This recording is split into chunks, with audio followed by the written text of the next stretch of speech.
Hey, what's up, everybody? Pat here, great for recovering alcoholic and addict, just like every day. Guys, please don't forget to subscribe, leave the video a like, drop me a comment, and by all means, share with anybody you think might get something out of it. On that, how is everybody today, guys? Happy Saturday. It's a nice day. This is like the second Saturday in a row. I've basically taken off. I do a little bit of office work, take some calls, order some stuff, get organized for the week, but basically just trying to take advantage of my freedom. I actually was exhausted.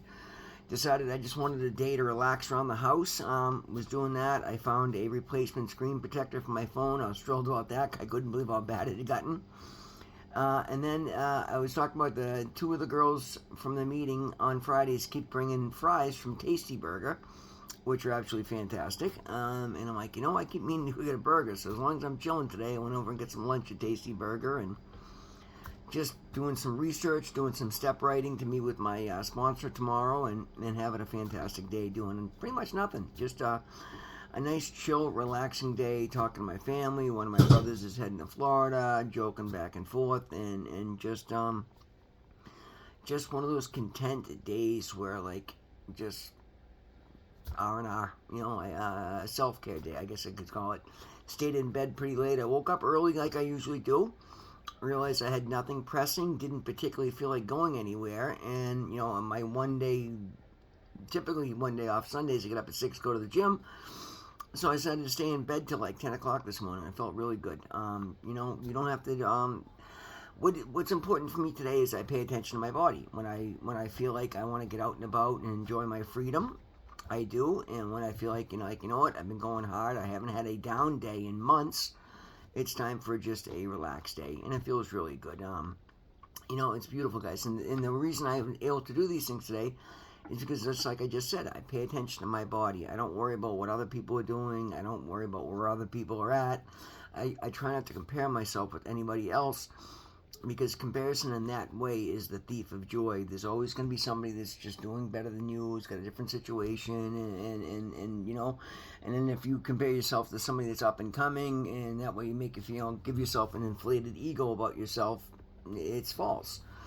I like to compare myself where I'm at, what's going on, and just strive to be a better me, and it's working because that's what I focus on. I take where I was, what I'm doing currently, and I find ways to improve upon it. And I realize that it's a marathon, not a sprint. Like we're a little over 19 months in now, and I love it. And I look back constantly, and I'm like, I'm just absolutely amazed at the things that have happened over the course of 19 and change months. But it didn't happen overnight. And had I focused on in those that first month, worrying about getting to where I am now, I wouldn't have, because I've never been able to before. But by just staying in the day, keeping the moment, and realizing that things will get better over time. But if I don't do the most I can with every moment, then I limit the amount of goodness that come into my life. Like I've said so many different ways, all our power is now. All our ability to learn things is in the moment. Like if you're worrying so much about yesterday, you're missing out on what's in front of you. And the same thing, if you're worrying about tomorrow, you miss the opportunity to build tomorrow today.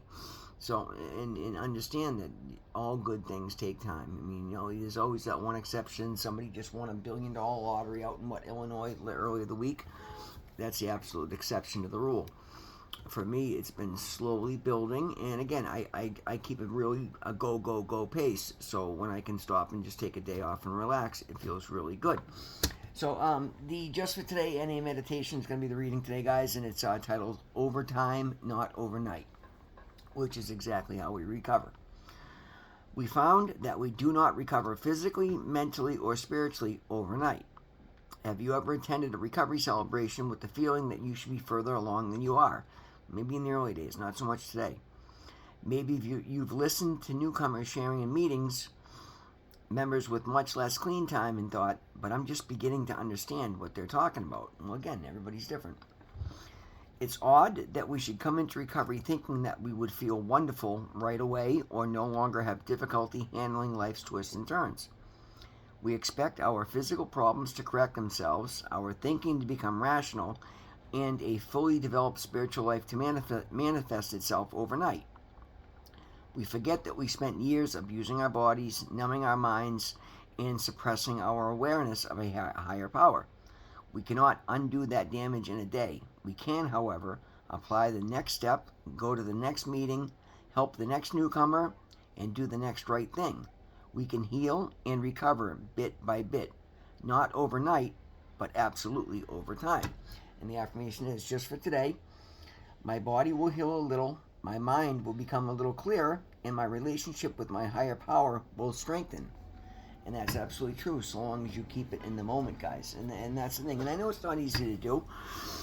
One of the things I had the most trouble with early on was living in the moment, because when I lived in the moment, I was trapped right there with my thoughts. And that's why we need to be in the moment, guys. We need to learn to control that. We need to, and I'm not saying you can do it all yourself. For me, I talked about this so much in early days. I did medically assisted treatment. I got a therapist. I got a recovery advisor, a recovery coach. I was going to group therapy. I was going to private therapy. I was going to support groups, AA, NA. I still am heavily involved in NA and AA. I'm doing more meetings now than I ever was. I do these videos every day. I do a lot for my recovery, and I get a lot of outside help. Is the point of that? More so in the beginning, because again, over time, I've recovered. And again, I shouldn't say I have found recovery. I shouldn't say I'm recovered, because it's not a destination. It is a process. It is a marathon, not a sprint. And the things that I have today, had I got them back overnight, I would not have been able to hold them. And that's what I never understood in previous attempts. I wanted to run right out and just fix everything overnight, at least surface level, so I could appear to have my shit together.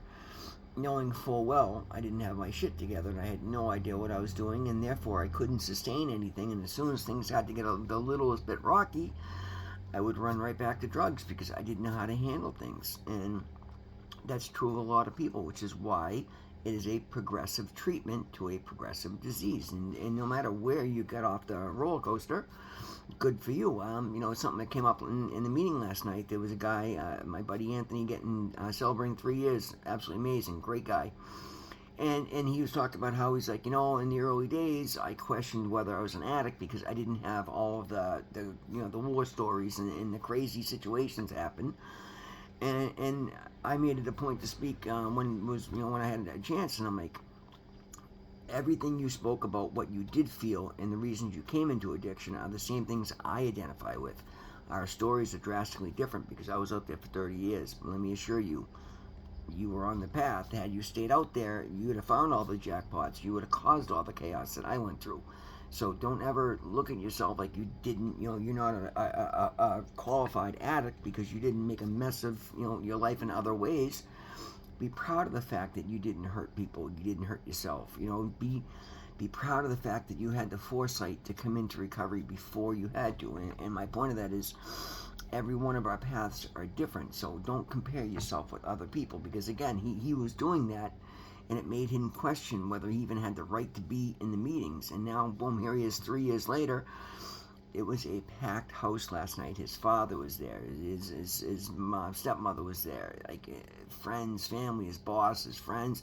So many people were rallying around to support and celebrate with him for the good work that he's done. Clearly, he's done great work in recovery. None of that would have happened. But again, 3 years. Didn't happen overnight. In the early stages, he's questioning whether he's even an addict, because he didn't cause enough turmoil in his life. And that's just an example from last night. I went through the same things. And when I would try to focus on getting everything back, the material things, so that I could not look like I'd wrecked my life, I failed over and over again.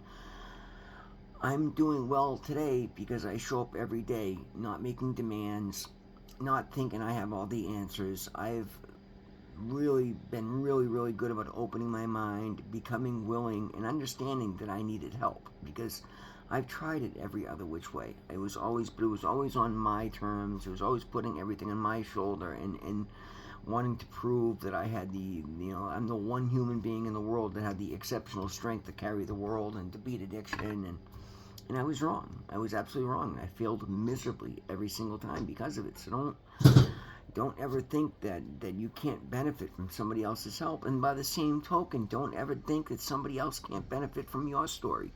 That's why we get together and we share. And it's taken me time to let go of my ego, to accept these things. In the early days, I went to my one meeting, and you know, it just, comfort comes with time. Recovery strengthens over time. I was noticing this last week. I'm speaking more authentically and honestly in meetings, because I've learned to be comfortable with myself. Things have stabilized. I've seen the truth in things, and for once in my life, because I was always one to spout, and I'm a pretty intelligent guy, and I could bullshit with the best of them, so I could make it sound good to anybody. I probably spoke better in previous tense than I have this time around, because this time around, I make sure what I'm saying I mean, and my mind is sometimes pretty messed up. So I've said things in meetings, and I'm like, oh, that didn't make any sense. But yet people identify with it, and they know I meant it, and they know that's where the clarity or the lack of clarity that I had in that moment. And I love the fact that now I'm able to speak with more resolve and more from the heart and with more experience, because I've shown up day in and day out.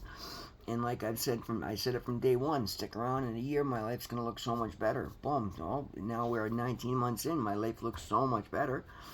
But I'm not saying this is the end all, but by all means, this is just today's version. Tomorrow will increase, and the day after, and 2 years from now, or or in a year and a half from now, when I hit 3 years, life's going to be that much further along, providing I continue to do the work, I continue to keep an open mind, I continue to put the energy that I put into my recovery. And I hope to God, and I promise myself that I will. And it's one of the reasons I hold myself to a rigid standard, where I force myself to be rigidly honest with myself, first of all. I've seen the benefit of being honest with others, and it gets easier. And it's still uncomfortable. I still have moments where people ask things of me, and I know I can't do it, and I don't want to confront somebody that's on. And so this is the thing, guys. That's where the Serenity Prayer comes in.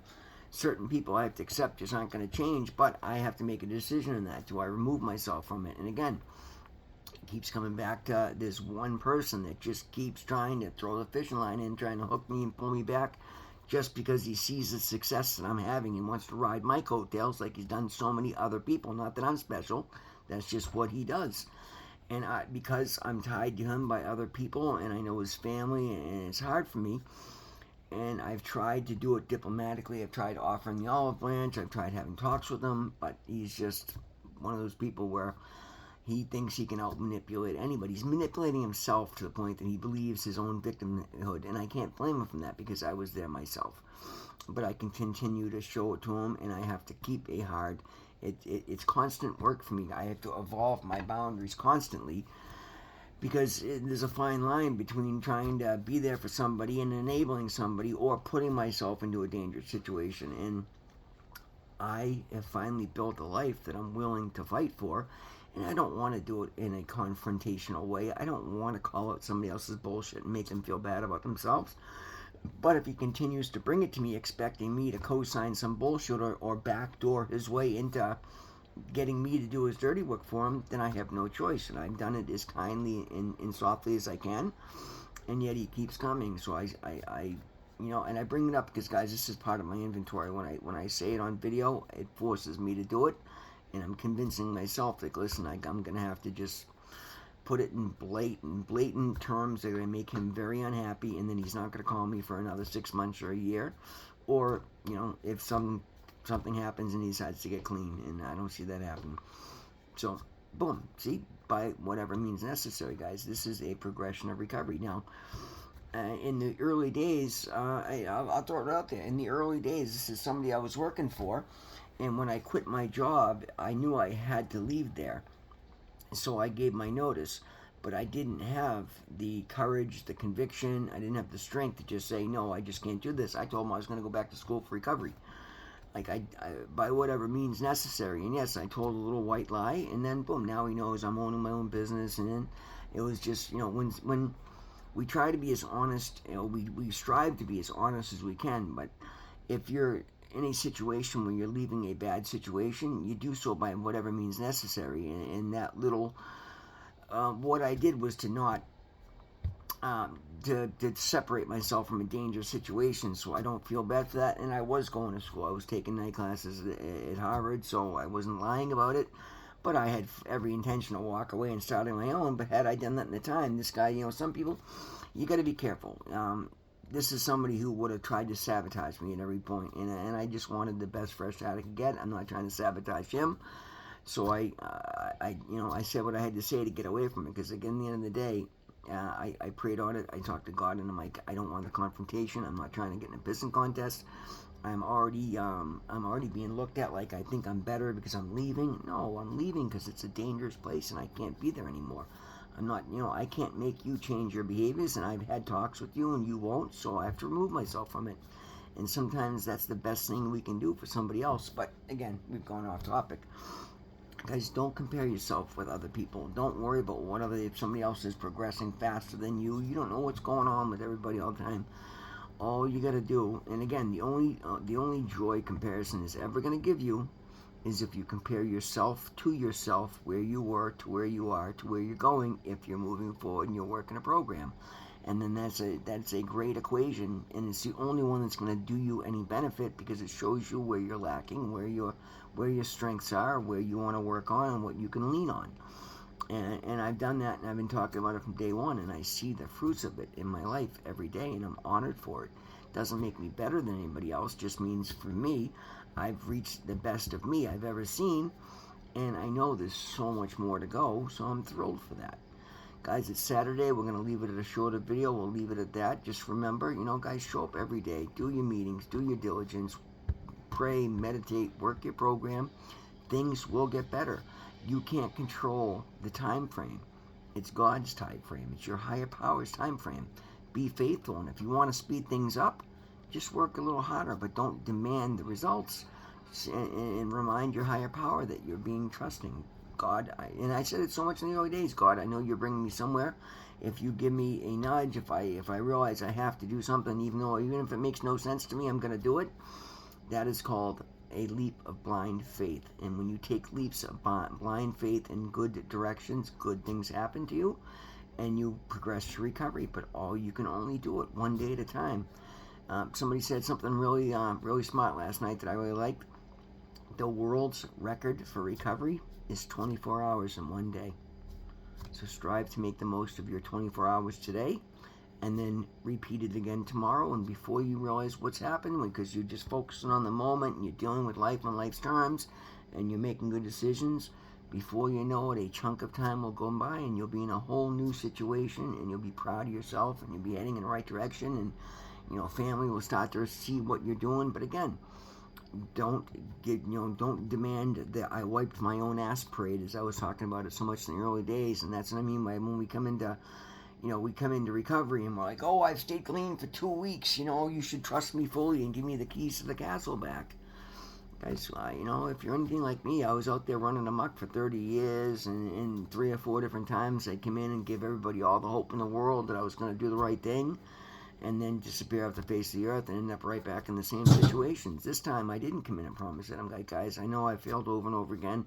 I'm just going to do the best I can with, every day, and work my program, and I'm not going to make promises. And even in that, from making broken promises to not being willing to make a promise I couldn't keep, they saw the progression of recovery. And that's just being honest with people, because I can't tell the future, but I can know I'm going to work as hard as I can in the moment, and then continue to do so. Alright guys, and that's the end of the video. We're going to leave it at that. Thank you so much for being here with me. Always remember, God loves you. I love you. We'll see you in the next one.